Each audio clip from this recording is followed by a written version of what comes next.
కూటమి ప్రభుత్వం good news అందించింది. ముఖ్యంగా పేద ప్రజలందరికీ గ్రామీణ ప్రాంతాల్లో 3 సెంట్లు, పట్టణ మున్సిపాలిటీల్లో 2 సెంట్లు ఇళ్ల స్థలంతో పాటు ఇంటి నిర్మాణానికి ఆర్థిక సాయం చేయడానికి కూటమి ప్రభుత్వం నిర్ణయం తీసుకుంది.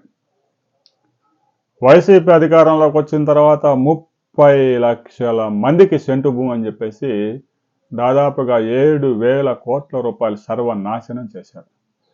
గ్రామీణ ప్రాంతాల్లో 5 లక్షలకి, 6 లక్షలకి, 3 లక్షలకి ఎకరం కొనుగోలు చేసి దాని పక్కన ఒక్క సున్నా పెట్టి ఎకరం 50 లక్షలు, 70 లక్షలు, 80 లక్షలు, 90 లక్షలు కొనుగోలు చేసినట్టు వైసీపీ నేతలు కోట్లు కొల్లగొట్టారు. మూటలు కట్టి తాడేపల్లి ప్యాలెస్కి నజరానా పంపించారు. దీంతో జగనన్న కాలనీలు కాస్త శ్మశానాలుగా మారిపోయాయి. చిన్న పెట్టెలు.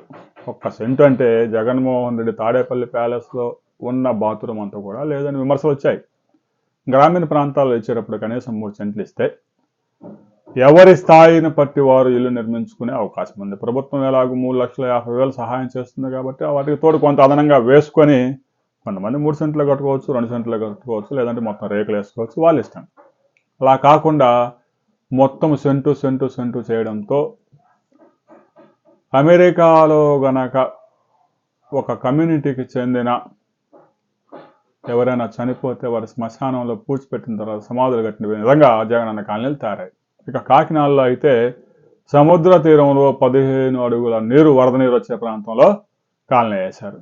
ఇక ఆ కాలనీలో మట్టి పోసుకోవడానికే ఎవరూ ఇంతవరకు ముందుకు రాలేదు.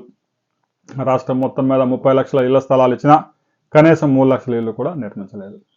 రాబోయే కొద్ది రోజుల్లో నిరుపేదలను గుర్తించి పట్టణ ప్రాంతాల్లో 2 సెంట్లు, గ్రామీణ ప్రాంతాల్లో 3 సెంట్లు ఇచ్చే కార్యక్రమం జరగబోతా ఉంది. దీని మీద మీ అభిప్రాయాలు తెలియజేయండి. వీడియో నచ్చితే లైక్ చేయండి, షేర్ చేయండి, సబ్స్క్రైబ్ చేసుకోండి.